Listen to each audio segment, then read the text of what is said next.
50 পৰা 60% জনগোষ্ঠীয় জনজাতীয় ভাষাৰ পৰা। আৰু এই দিশত অসম সাহিত্য সভাৰ লগত একেলগে বড়ো সাহিত্য সভাই আগবাঢ়ি যোৱাৰ ক্ষেত্ৰত আমি সুন্দৰভাৱে এটা মিলনৰ সেতু গঢ়ি তুলিছিলোঁ।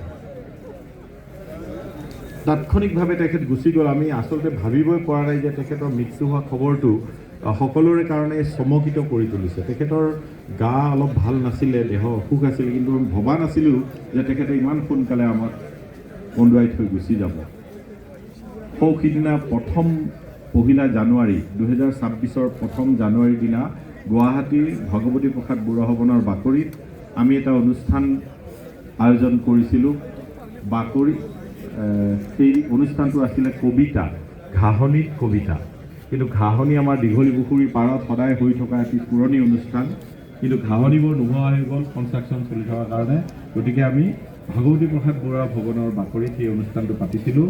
তাত তৰেণ বড়ো ছাৰ, আমাৰ গংগাধৰ ৰামচাৰী ছাৰ, ৰত্নেশ্বৰ বসুমতাৰী,